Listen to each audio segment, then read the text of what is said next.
Ladies and gentlemen, and yes, I do believe there is a distinction in spite of the Obama Justice Department. This is your host, Steve Arnold, and I want to thank you for joining me on this second episode as we explore the congressional races in North Carolina. The date is fast approaching. Election is June the 7th. And early voting starts May the 26th. Don't forget to bring your photo ID when you go vote. The critical thing to remember here is that there is no runoff in these primaries. Generally, if a candidate doesn't get 40% plus one of the vote, then there will be a runoff among the top two contenders. It's not the case this time. The most votes wins. And that's going to be new because in some of these districts, you could win theoretically with 10 to 15% of the vote. Now, I'm just going to be covering Republican primary races, and that's Republican races in Republican districts. I know that there are some Republican primaries in some of the Democrat districts, and I also acknowledge that they are performing a valuable service, but they cannot win. And no amount of wishful thinking is going to change that fact. They can't win, but they do keep the Democrat incumbents bogged down in their districts, and thus they won't be able to raise money for other Democrats across the state or nation.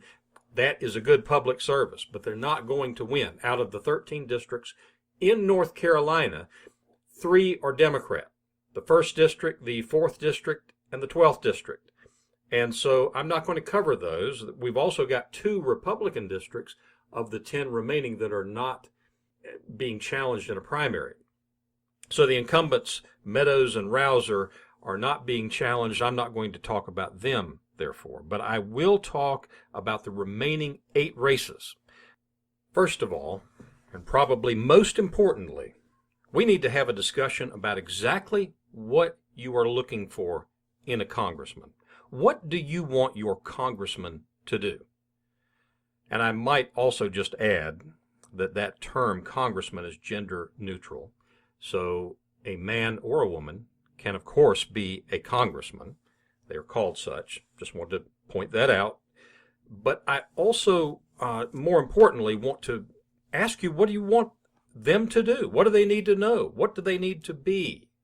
What's their job description? We live in a constitutional republic. They are to represent you and will do so for the next 2 years. So what are they supposed to do exactly? Bring home the bacon? A lot of people believe that that is the number one task of your local congressman. Bring home the bacon. Make sure that money that we send to Washington, D.C. gets brought back here to our local communities. Do you want them to be able to kiss babies effectively? Do they need to attend weddings or funerals? Do you want them riding in parades? Do you want somebody that knows everyone's name? Senator Humphrey, years ago from Minnesota, they said he used to be able to stand at the corner of a street in front of a local downtown bank in Minneapolis, and he knew everyone by their first name, everyone. And that's just a talent that he had, and a lot of people liked him for that. Is that what you're looking for? Let me ask you this. Do you want a political climber? There are a lot of climbers in Washington, D.C. These are these folks that are always looking for advancement in their chosen field, chosen occupation. They're political climbers. They want a job. Or maybe you want a businessman outsider type, somebody who's never actually held office, but somebody who is from outside the political sphere, and so you think no connections means he must be somebody you're looking for. I mean, think about what you want in a congressman before you actually look at the candidates, I guess is what I'm trying to say. Do you want to vote for somebody just because they're from your town or your city or your neighborhood? Oh, yes, I know him. He lives down the street. He's a really nice guy. Do you want somebody who is electable, somebody who can raise money, somebody who can work a room? I've watched politicians work rooms for years. Some of them are great at it. Some of them are terrible.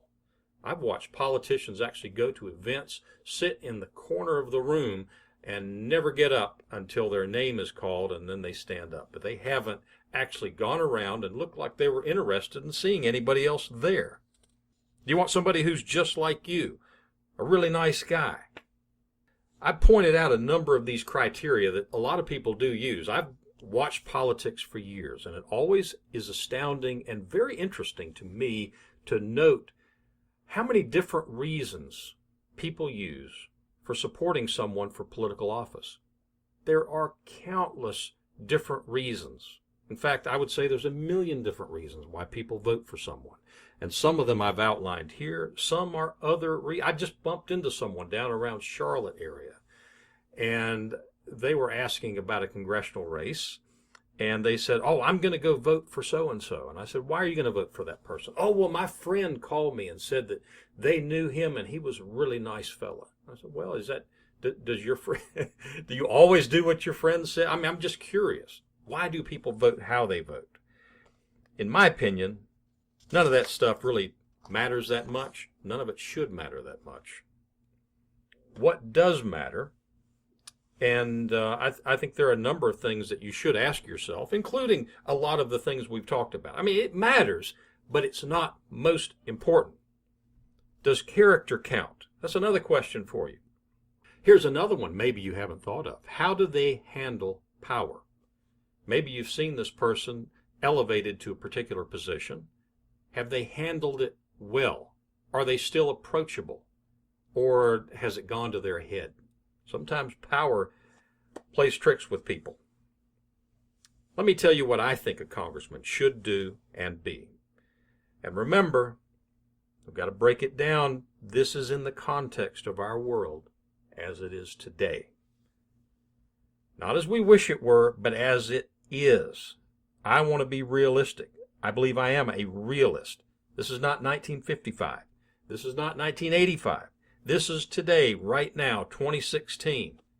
The nation faces a fiscal operating debt of over $19 trillion. We're pushing the $200 trillion mark for unfunded liabilities. We have in office right now a president who hates America. No question about it. We have a Congress whose leadership clearly has no interest in preserving its prerogatives under the Constitution. None. The power of the purse, gone. Impeachment, nobody cares. Treaty ratification, the Senate gave that up with the Iran deal and the Corker Amendment. Appointments, look, we've got two United States senators, Richard Burr and Tom Tillis.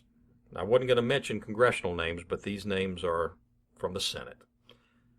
Both of these two U.S. senators from North Carolina voted for cloture on Loretta Lynch. Loretta Lynch is Attorney General who is suing the state of North Carolina over this bathroom issue, wanting to make sure that men, if they so identify, can go into women's rooms. And it's absolutely outrageous. And we knew that this was going to happen because she is an activist. She's a liberal. She's a leftist. She's a statist. She's always been. This is who she is. This is who she works for. Obama. So they also voted against her confirmation. But the important vote was the vote on cloture, which they both voted wrong on. And so this is what we've got with our Republican leadership. So it's a grim picture for anyone running as a Republican for Congress. We have to choose right so that not just on the important, not on the show votes, the big votes like the confirmation, for instance, with Loretta Lynch, but also on the procedural votes like the cloture vote. We need people who get it right on both of them. Shouldn't be hard, but we've got to carefully examine these candidates. Here's the kind of person that we need in Congress, and I'll just lay it right out, just exactly as I see it. You need a reflexive conservative who understands and will abide by the Constitution. And you need someone who will work every day to preserve and defend this nation against all enemies, foreign and domestic. That's it. That's their job. someone who will educate the public about what is actually going on in Washington. How many times have we listened to a speech from a politician, and at the end of it, you know absolutely nothing about what is really going on, what they have been accomplishing, what they've been trying to do. There's no education coming from these elected leaders who are in a position to know. We need somebody also who can say no, even to good friends. You've got to have somebody with the ability to say no. And you've got to have someone who demonstrates honesty and integrity and has done it over the long haul. Someone who will be a constant, inveterate booster of liberty and freedom and free market capitalism. That's what we need in Washington. Somebody who believes that marriage, for instance, is only between a man and a woman. Someone who instinctively understands why men should be not allowed in the women's restroom facilities. We need somebody in Congress who believes that life should be protected. And certainly its destruction not funded by funding Planned Parenthood. Not one dime is spent from the federal government that Congress doesn't approve. Not one dime. And they have been funding Planned Parenthood to the tune of $500 million for years. $500 million a year, 4 years. It's outrageous. Outrageous.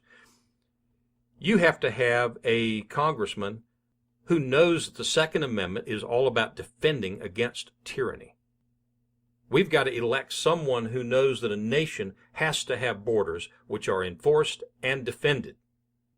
And I think personally, you got to have someone who's not looking for a lifetime job. If they can do all that and still kiss the babies and shake the hands and go to parades and attend Eagle Scout ceremonies and weddings and funerals and all the rest, it's all good. That's all good. But they have to be able to know the Constitution, and they have to be able to abide by it. That is critical. How do you know where they stand? How do you know that they are going to be right? Based on what they say or based on what they've done? Maybe a little bit of both. That's where I think. You're going to have to watch what they've done. You're going to also have to pay attention to what they say. And it's going to be tough to find just the right one in your district.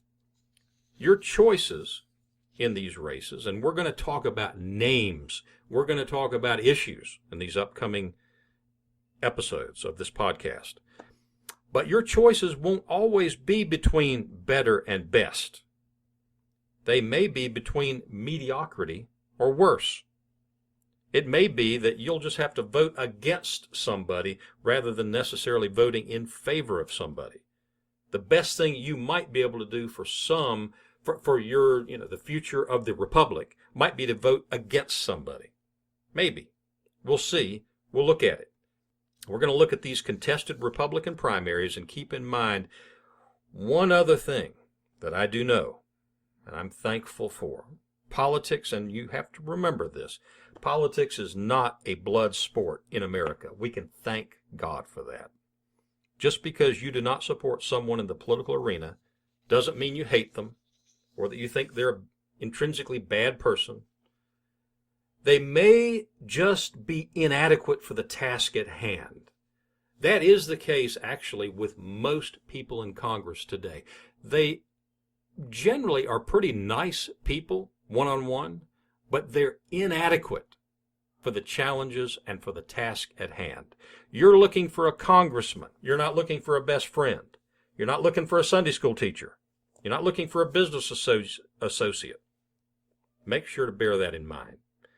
Remember, on this day and at this time, an incumbent who brags about their commitment to constituent service just isn't going to cut it. That's not enough.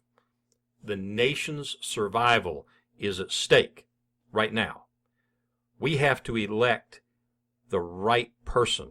Join me as we start looking at the actual individuals who are running in these districts so that you can have a clear picture of the race, so that you can make up your own mind who to support, who to oppose.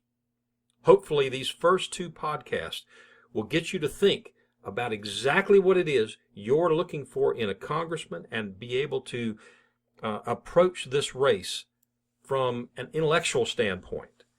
I have already said that in District 13, we may have to cut the segment up into 2 or 3 segments because we've got 17 candidates running in that particular district. So we'll do our best to cover all of them and really take a look at who they are, what they stand for, what they've done and said.